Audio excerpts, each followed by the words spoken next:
আমাৰ শ্ৰদ্ধাৰ ডক্টৰ দীপাংকৰ শইকীয়াবাবুক আমি আমন্ত্ৰণ কৰিছোঁ। বাজনাও আপুনিও আসনভাগি গ্ৰহণ কৰি আমাক কৃপা কৰক। দুইজনাই পৰিস্থিতি ভক্তি হয় কৃষ্ণ কৃষ্ণ কৃষ্ণ কৃষ্ণ কৃষ্ণ মাধৱ মাধৱ জয় গুৰু শংকৰ সৰ্বগুণাকৰ যাকে নাহিকে উপম তোহাৰি চৰণ ৰেণু শতকোটি বাৰে কৰ প্ৰণাম বাৰে কৰ প্ৰণাম। আমাৰ সকলোৰে আদৰৰ পিতৃস্বৰূপ এই অনুষ্ঠানভাগীৰ জন্মদাতা পুণ্যশ্লোক দেউতাৰ চৰণলৈ পুৱাৰ ভক্তি ভৰা সেৱা ভাগি আগবঢ়ালো। হয়, তেখেতে আজি গুৰু আসন প্ৰতিষ্ঠা কৰিবৰ বাবে ব্যস্ত হৈ থাকিব লগা হোৱাৰ বাবে হয়তো আমাৰ লগত পোনপটীয়াকে সংযোগত থাকিব নোৱাৰিব। যি নহওক, তেখেত য'তেই আছে তেখেতৰ চৰণলৈ আমাৰ ভক্তি ভৰা সেৱা ভাগি আমি আগবঢ়াইছো। আমাৰ অনুষ্ঠানত সদায় আমাৰ মাজত উপস্থিত থাকি আমাক সাৰুৱা কথাৰে অভিমত প্ৰদান কৰা বয়োজ্যেষ্ঠ বাপ বসন্ত ডেকা বাপজনাৰ চৰণলৈ পুৱাৰ ভক্তি ভৰা সেৱা ভাগি আমি আগবঢ়াইছো। এই অনুষ্ঠানটি আজি ইমান বছৰ ধৰি আমাক সুন্দৰকৈ পৰিচালনা কৰি ৰখা আমাৰ স্থায়ী সঞ্চালক আমাৰ শ্ৰদ্ধাৰ হাতীমূৰীয়া প্ৰভুজনাৰ চৰণলৈ ভক্তি ভৰা সেৱা আগবঢ়াইছো। আজিৰ অনুষ্ঠান ভাগি পৰিচালনাৰ দায়িত্বত থকা ভক্তি মাতৃ কিৰণ গগৈৰ চৰণ আৰু আজি পাঠ কাৰ্যৰ আমাক শ্ৰৱণানন্দ প্ৰদান কৰিবলৈ আগবাঢ়ি অহা ভক্তি মাতৃ নিভা দুৱাই দুয়োগৰাকীৰ চৰণলৈ আমাৰ পুৱাৰ ভক্তি ভৰা সেৱা ভাগি আগবঢ়াইছো। আৰু সত্ৰ সমাজত উপস্থিত থকা সমূহ আই বাপ বান্ধৱৰ চৰণলৈ পুৱাৰ ভক্তি ভৰা সেৱা আগবঢ়াই আমি অনুষ্ঠান ভাগিলৈ অৱগাবাহন কৰিব বিচাৰিছো। আপোনালোকৰ চৰণলৈ মহাপুৰুষ কৃপালু গুৰু মাধৱ গুৰুজনাৰ এভাগী ঘোষাৰে কৃষ্ণ কৃষ্ণ মাধৱ মাধৱ। স্মৰণ মাত্ৰকে যিহেতু দুৰ্ঘোৰ সংসাৰ দুখ হৰন্ত এহি হেতুতে ঈশ্বৰ কহৰি বোলয় যত মহন্ত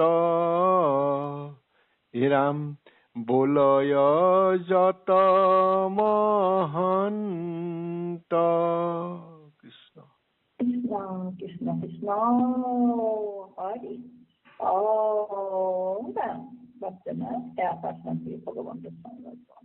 কৃষ্ণ কৃষ্ণ হয় নিভা দুৱাই সেৱা ধৰিলো। আপুনি আগবাঢ়াই লৈ যাওক। কৃষ্ণ মাধৱ মাধৱ জয় গুৰু শংকৰ কৃষ্ণ কৃষ্ণ হৰি ৰাম। মোৰ আজন্মৰ সেৱাস্থলী শ্ৰীমন্ত শংকৰদেৱ নামানুসন্ধানী সত্ৰত যদি উপস্থিত নাই, আমি আমাৰ পৰম শ্ৰদ্ধাৰ পুণ্যশ্লোক শইকীয়া দেউতাৰ শ্ৰীচৰণত সৰ্বপ্ৰথমে ভক্তি ভৰা সেৱাভাগী নিবেদন কৰিছো। কৃষ্ণ কৃষ্ণ।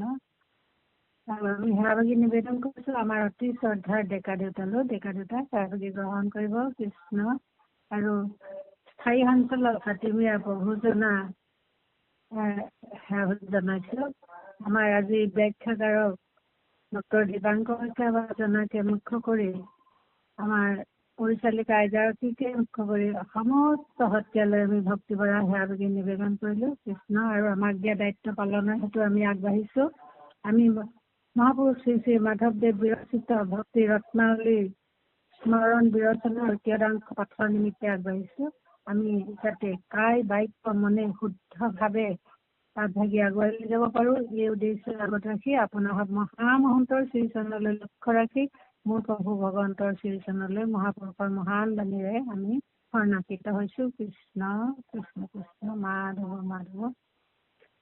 ভকতি মিনতি প্ৰণতি নাজানো হৰিয়ে মুত পৰে জ্ঞান শূন্য নমতি নাই ৰাম ৰাম। তুমি প্ৰভু কৃপা ৰখেৰ সাগৰ হৰিয়ে দিয়া মুকটোৱা পদ ছায়া তলে ঠাই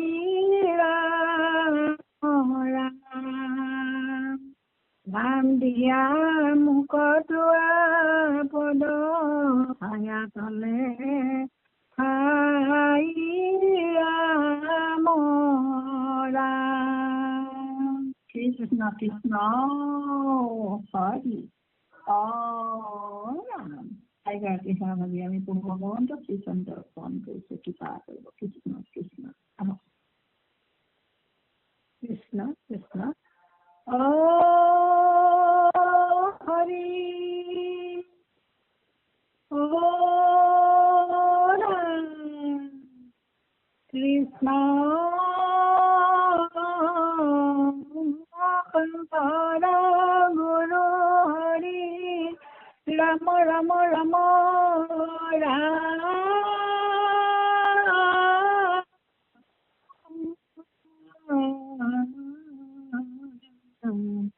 হৰি ৰাম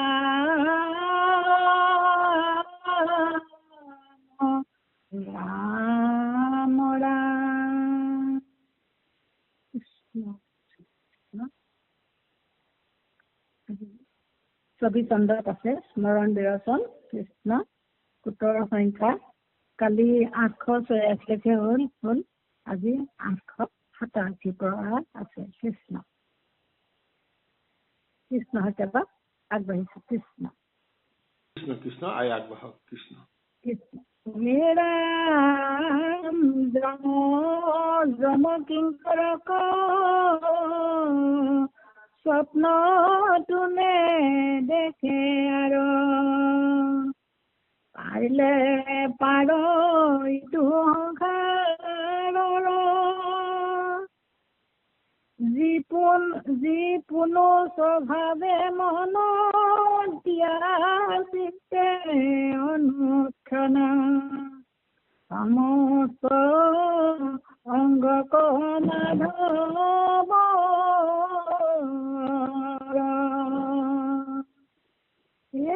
তাহাৰ মহিমায়াৰ কহিয়া নপাৰ ভৈল হিতু বল্লভ কৃষ্ণৰ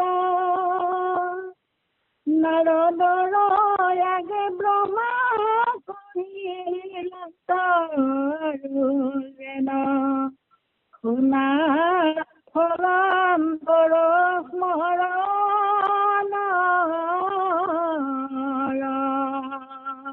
কৃষ্ণ কৃষ্ণ কৃষ্ণ কৃষ্ণ মাধৱ মাধৱ। হয়, আজি আমি মহাপুৰুষ মাধৱ গুৰুজনাৰ বিৰচিত ভক্তি ৰত্নাৱলীৰ আমাৰ 6ষ্ঠ অধ্যায়ত থকা স্মৰণ বিৰচনৰ পৰৱৰ্তী অংশলৈকে আমি আগবাঢ়িছো।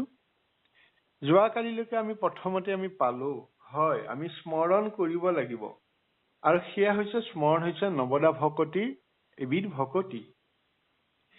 আমি স্মৰণ বুলি ক'লে আগতে আমি উল্লেখ কৰিছো যে যি আমি চিন্তা কৰো সাধাৰণ অৰ্থত সেয়া স্মৰণ, কিন্তু এয়া হ'ল আমাৰ জীৱসমূহে অন্তৰ দৰ্শনেৰে অন্তৰ্মুখী হৈ আত্মাৰ পিনে অৱগাহন হৈ ঈশ্বৰক যেতিয়া আমি স্মৰণ কৰো আৰু উপলব্ধি কৰো যে আত্মাই হৈছে পৰমাত্মাৰ এক অংশ, আৰু সেয়াই হৈছে স্মৰণ, আৰু সেয়া ভকতি ঈশ্বৰক কৰাৰ লগে লগে আমি উল্লেখ কৰিছো যে আমাৰ সমস্ত বিকাৰ দূৰ হৈ যায়, ভগৱন্তৰ লগত আমাৰ সম্পৰ্ক সুদৃঢ় হয় স্মৰণৰ যোগেদি, আৰু কৃষ্ণৰ অনুপস্থিতিটো তেওঁৰ স্মৃতিয়ে আমি জাগ্ৰত কৰি থব পাৰো। অনুপস্থিত মানে এইটো কাৰণেই কোৱা হৈছে যে দৈহিকভাৱে আমি কৃষ্ণক হয়তো পোৱা নাই, দেখা নাই, আমি গুৰুক পাইছো, মহাপুৰুষ শংকৰ গুৰুজনকো পোৱা নাই, কিন্তু উপলব্ধি কৰিছো। গতিকে আমি সেই সকলোখিনি স্মৰণ কৰো, কৰোতে কৰোতে কি হয়, আমাৰ মায়াটো নাইকিয়া হৈ যায়।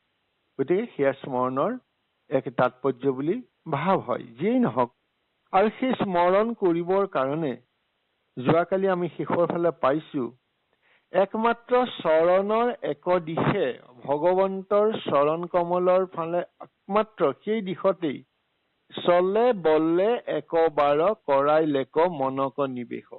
যিকোনো উপায়েৰে আমি ভগৱন্তৰ চৰণৰ ফালে যাব লাগিব। মনটো নাযাব পাৰে, লৌকিক বাসনাই আমাক আবদ্ধ কৰি ৰাখিবই, মায়াই আমাক দিগদাৰি কৰিবই, নকৰাকে নাথাকেই। কাৰণ কলি যুগ আৰু তাতে পঞ্চভৌতিক দেহেৰে গঠিত এই দেহটো সদায় বিচাৰে, বাসনা কামনাত লিপ্ত হবলৈ বিচাৰে, কিন্তু তাকো আমি সেই উপেক্ষা কৰি, সেইবিলাক নকৰি বা সেইবিলাক প্ৰতি মাত্ৰাটো লাহেকে কমাই কিবা উপায়েৰে আমি ঈশ্বৰৰ এবাৰ যদি চৰণৰ কাষ পাই যাওঁ, তেতিয়া আমাৰ প্ৰথমতে পোৱাৰ লগে লগেই গুৰুজনে আমাক কৈছে যে মহা মহা পাতকৰ প্ৰায়শ্চিত্ত কৰিলে নিশেষ। যিমানখিনি বাসনা কামনাই ভুল ত্ৰুটি আমাক যি দোষত পেলাইছিলে, সেই দোষৰ সমস্ত প্ৰায়শ্চিত্ত যেতিয়া এবাৰ হৈ যাব, তেতিয়া আমি চৰণতে পৰি থাকিব লাগিব। আৰু আমি এই কৈছো যে মায়াময় সংসাৰত লৌকিক কামনা বাসনাৰ মাজত উপলব্ধ হৈ থাকোতে বা সেইফালে মোহগ্ৰস্ত হৈ থাকোতে আমি এনে কিছুমান কাম কৰো, যি কাম বিলাকে পৰৱৰ্তী আমাৰ জীৱনত বা এই দেহটো এৰি যেতিয়া আত্মাই যেতিয়া ওলাই যাব, আৰু তেতিয়াই আমি আমাৰ কৰ্মফল অনুসৰি আমি কিছুমান শাস্তি বা কিছুমান আমি অৱস্থাৰ সন্মুখীন হব লগা হয়, আৰু সেই অৱস্থাৰ সন্মুখীন হব লগা হয় যমৰ ওচৰত। কাৰণ যম ধৰ্ম ৰজা, তেওঁ আমি কৰা দোষখিনি সংশোধন কৰাই নহয়, লগতে আমাক উপযুক্তভাৱে শাস্তিৰে পুৰস্কৃত কৰে। কিন্তু ঈশ্বৰৰ চৰণ পোৱাৰ লগে লগে আমি ইয়াত গুৰুজনাই কৈছে যম আৰু যমৰ কিংকৰ। অকল যমেই নহয়, যে মৃত্যু হোৱাৰ লগে লগে, দৈহিক অৱসান হোৱাৰ লগে লগে আত্মাই যেতিয়া ওলাই যাব বিচাৰে, তেতিয়া আমাৰ দোষৰ কাৰণে, আমি কৰা অপৰাধসমূহৰ কাৰণে যমে যমৰ কিংকৰক পঠিয়াই দিয়ে। কিন্তু ঈশ্বৰৰ চৰণ প্ৰাপ্তি হোৱাৰ লগে লগে তেওঁলোকতো নাহে, আৰু সপোনতো ভুলতো তেওঁলোকক আমি দেখা নাপাওঁ। আৰু পাইলে পাৰ ইটো সংসাৰৰ, দেউতাই বৰ সুন্দৰকৈ আগতে কৈছে, আমাৰ 4 পাৰৰ কথা কৈছে, আমি পুনৰ দোহাৰিব বিচৰা নাই। গতিকে আমি এই পাৰ হৈ, পৰম পাৰ হৈ আমি উপনীত হৈ সেইখন পাৰত উঠি আমি পৰম পদৰ পিনে অৱগাবাহন কৰিব পাৰো। যিকোনো স্বভাৱে মন দিয়া চিন্তে অনুক্ষণ, সমস্তে অংগকে মাধৱৰ। ইমান সুন্দৰকৈ গুৰুজনাই কৈছে, যি পুনু স্বভাৱে মন, আমাৰ মন যেতিয়া হৰিত স্মৰণত আমাৰ মন সহবত হৈ যাব, কেনেকৈ দিয়া চিন্তে অনুক্ষণ, প্ৰতিটো ক্ষণত যেতিয়া আমি ঈশ্বৰৰ নাম স্মৰণ কৰিম, কেনেকে কৰিম? সমস্ত অংগকে মাধৱৰ, ভগৱন্তৰ সমস্ত অংগক যেতিয়া স্মৰণ কৰিম। ইমান সুন্দৰকৈ কৈছে।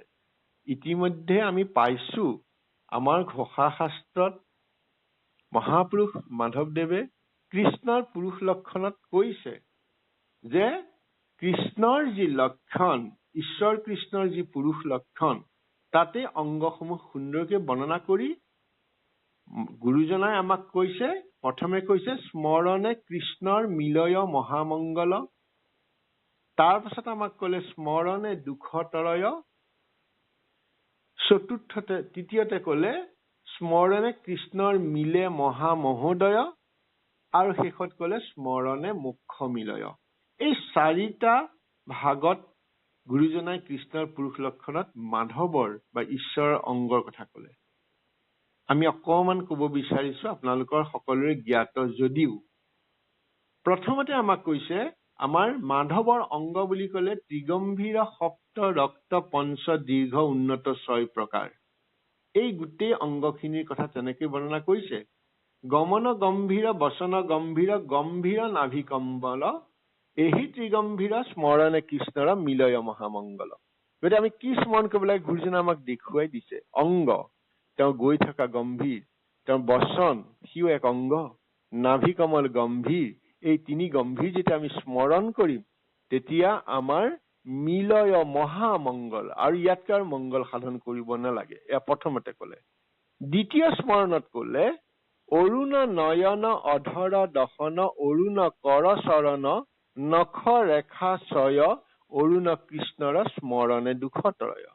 ভগৱন্তৰ নয়ন জুৰি, ইমান সুন্দৰ প্ৰভাতী সূৰ্যৰ দৰে জিলিকি থকা, অধৰ ওঠ, দশন দাঁত, অৰুণ কৰ অৰ্থাৎ সুন্দৰ গুলপীয়া সেই হাতখন, তেওঁৰ চৰণখিনি, নখ ৰেখা চয়, এই 7 অংগক যেতিয়া আমি স্মৰণ কৰিম তেতিয়া আমাৰ স্মৰণ কৰাৰ লগে লগে আমাৰ দুখ নাইকিয়া হৈ যায়। প্ৰথমতে আমাৰ মংগল হল, তাৰপিছত আমাৰ দুখ নাইকিয়া হৈ গল। এয়া ভগৱন্তৰ অংগৰ বৰ্ণনা। আকৌ আমাক কৈছে যেতিয়া আমি সুদীৰ্ঘ নয়ন, দিঘ, কি দিঘ আছিলে? দীঘলীয়া, চকুজুৰি দীঘলীয়া, গিব্ৰা, বাহু, পদ, আঙ্গুলি ছয়, এই পঞ্চদীৰ্ঘ ভগৱন্তৰ গাত থকা এই 5টা দীঘল অংগ স্মৰণে কৃষ্ণৰ মিলে মহামহোদয়। আৰু কি লাগে? আৰু ইমান সুন্দৰকৈ কৈছে।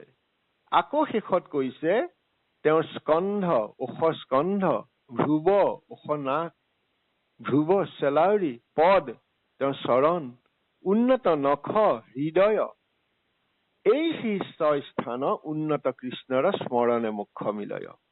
গতিকে সেই 6টা উচ্চ স্থানত বা যি ওখ স্থান আছে ভগৱন্তৰ, আমাৰ মুখ্য হৈ যায়। অৰ্থাৎ আমি মুখ্য মানে কি? এই সংসাৰলৈ আৰু আহিব আৰু যাব নালাগে।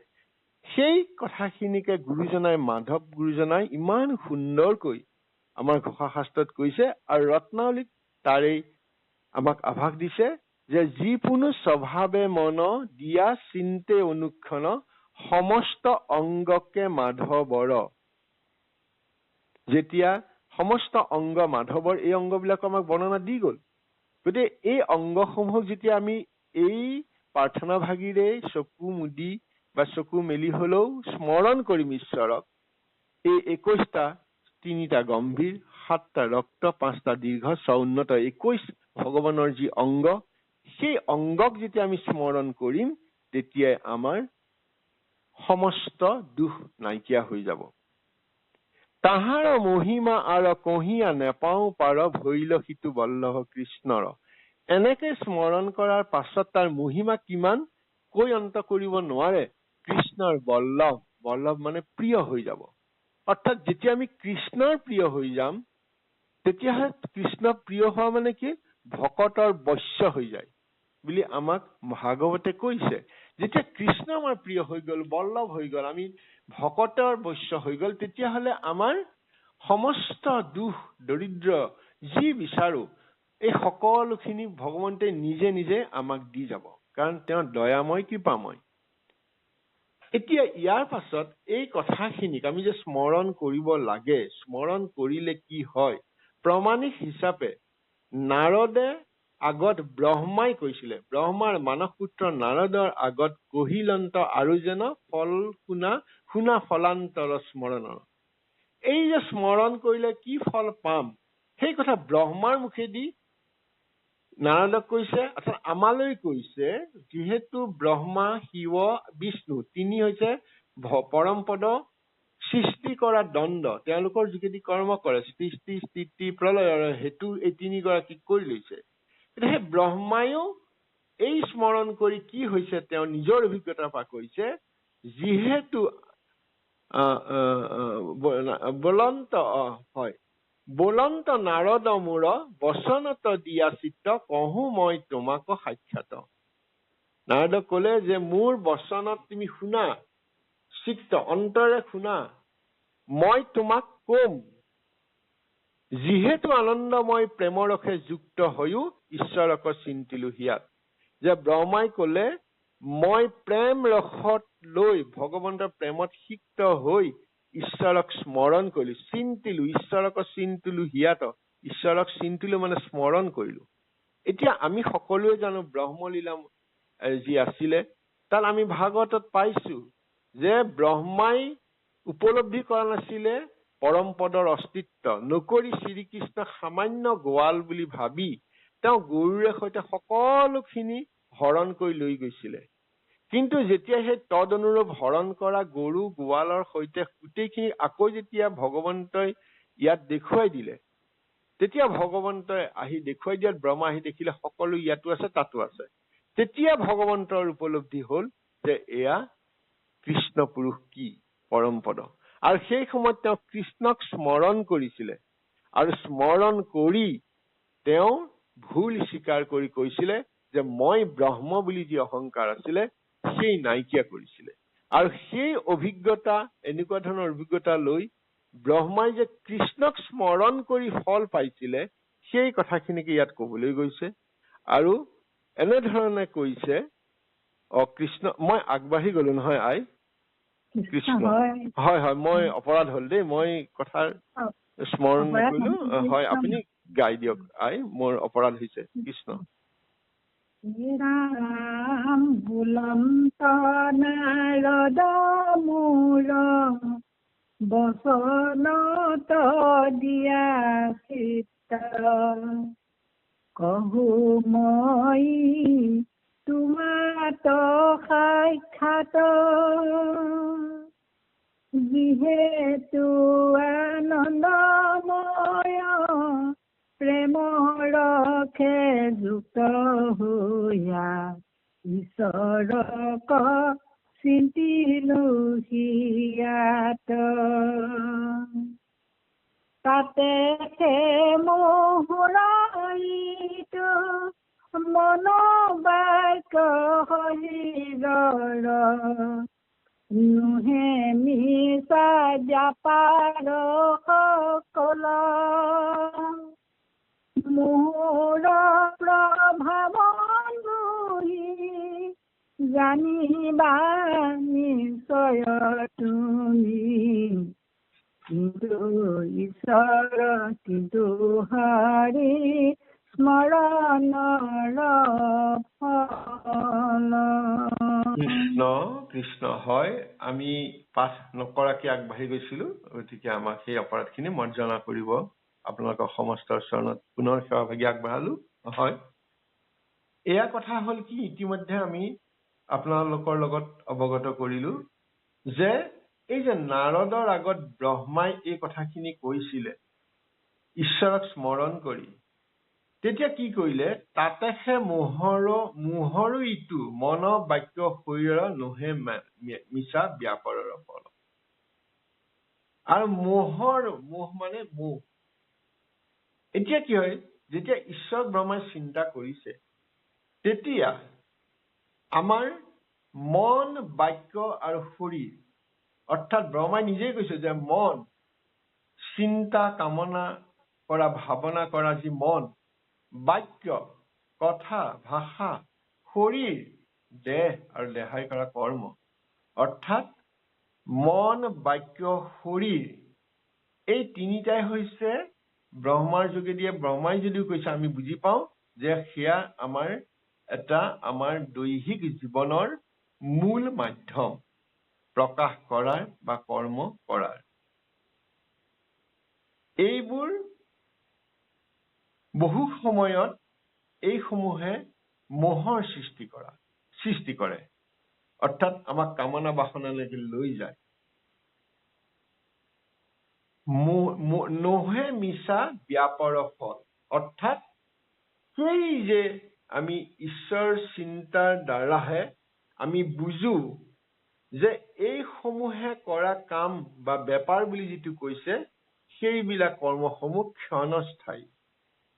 কথাটো এনেকুৱা ধৰণৰ,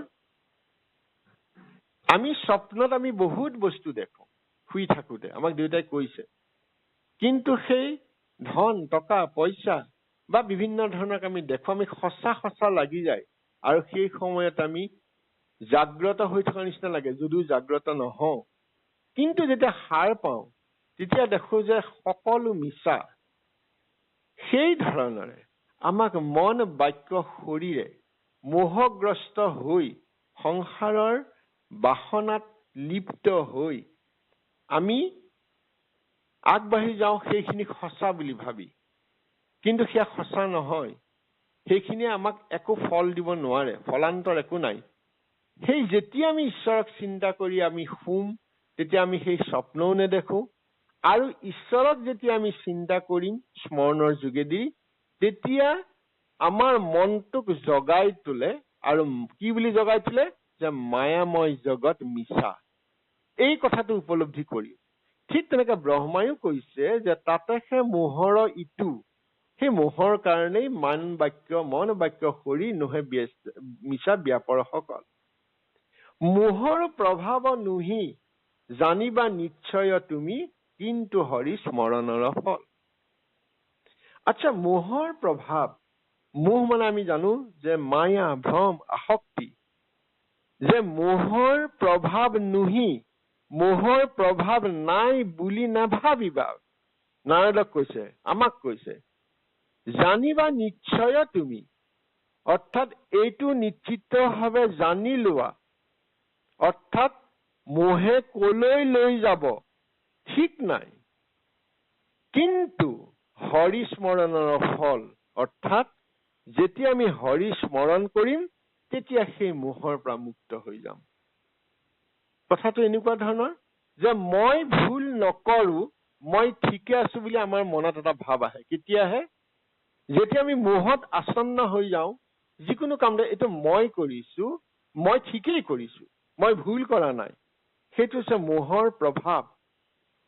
আচলতে মোহে মন, বাক্য আৰু শৰীৰক আৱৰি ৰাখে আৰু আৱৰি ৰাখি আমাক বিপথগামী কৰে।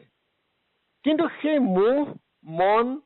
মোহে যেতিয়া মন, বাক্য, শৰীৰক সেই বাসনাৰ আপুনি নিনি ঈশ্বৰমুখী কৰিবৰ কাৰণে আমি সদায় চেষ্টা কৰিব লাগিব। আৰু যেতিয়া আমি হৰি স্মৰণ কৰো তেতিয়া এইবিলাক আঁতৰি যায়।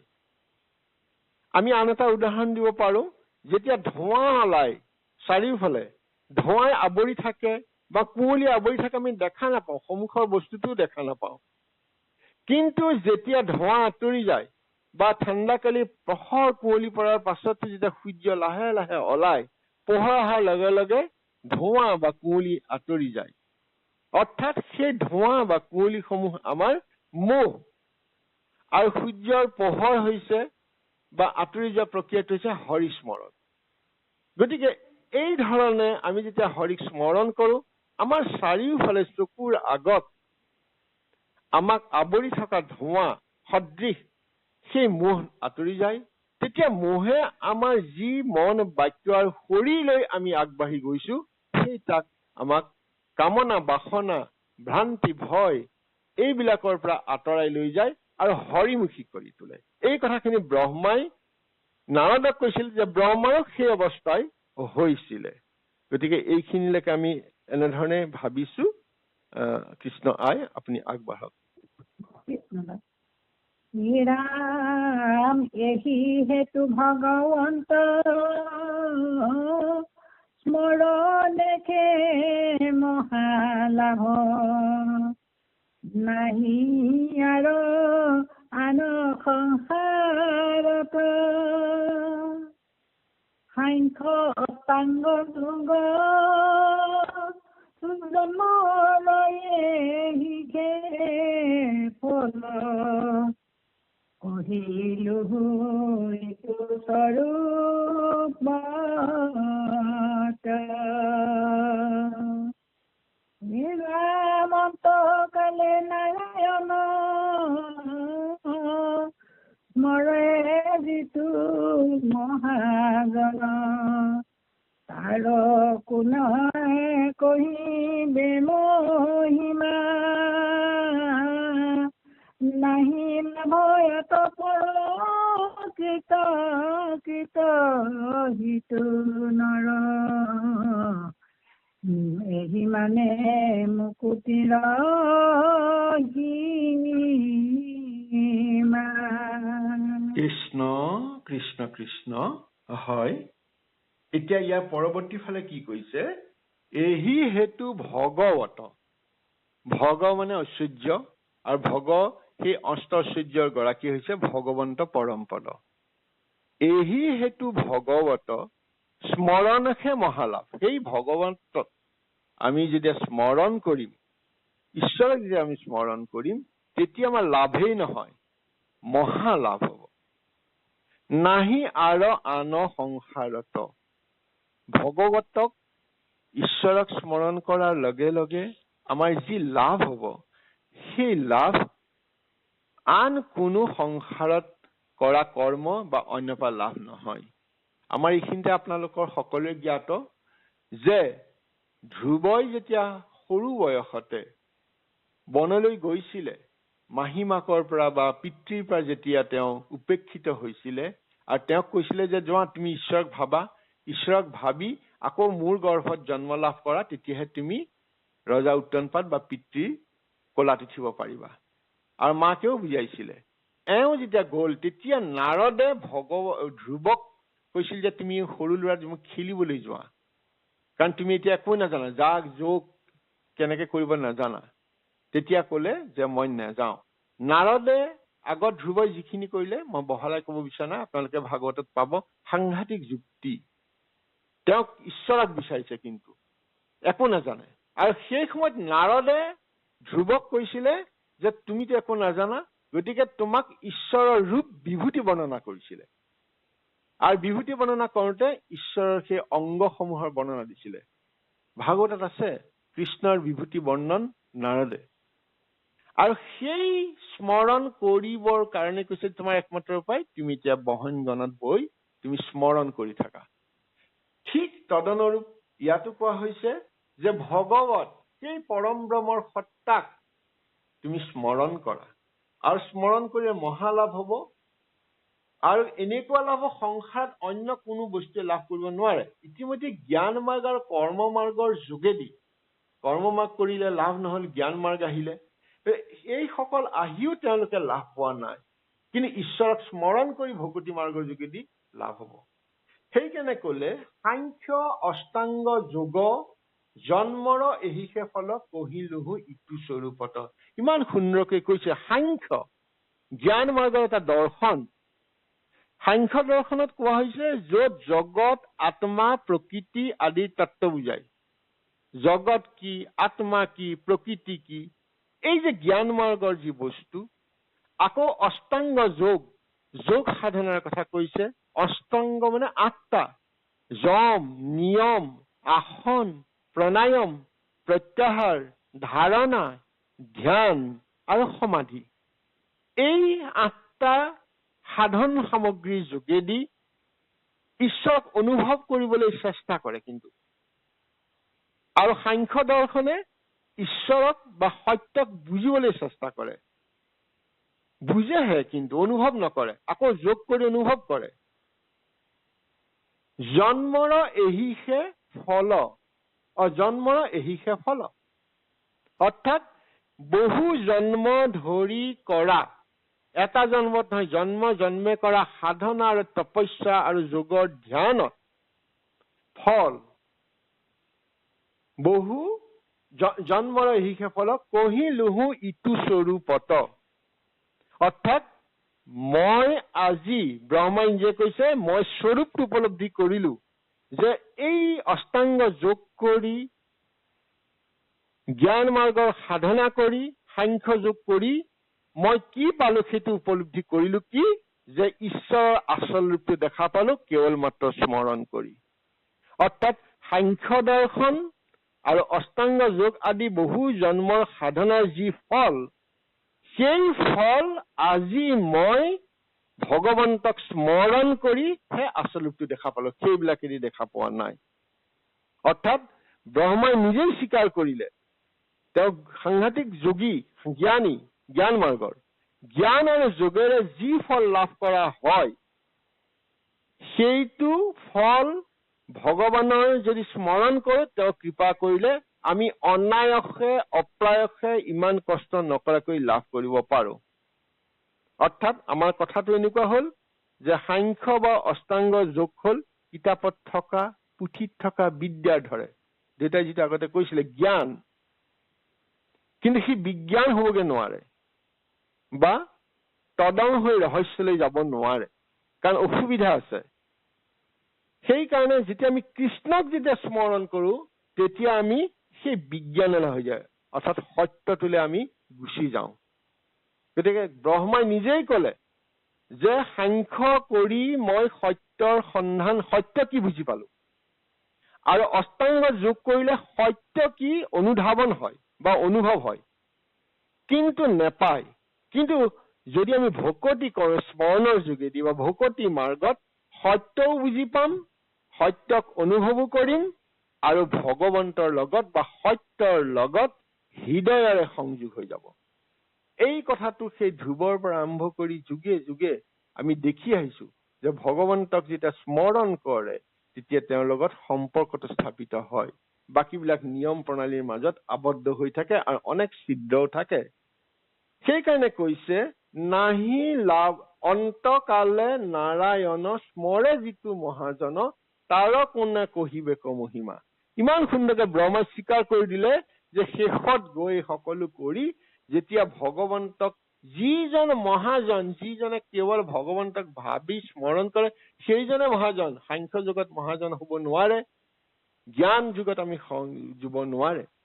আৰু সেই কলে যে ঈশ্বৰৰ স্বৰূপ উপলব্ধি কৰিলে জীৱনটো কি হয়? সফল হয়। তাৰ পৰে কোনে কহিবাকো মহিমা। তাৰ ফল কি মহিমা আছে কোনে কব? নাহি লাভ তাত পৰ। ঈশ্বৰক স্মৰণ কৰিলে যি লাভ হয়, কৃত্য সিটো নৰ। জীৱন কৃত্য হয় অৰ্থাৎ সফল হয়। এহি মানে মুকুতিৰো সীমা।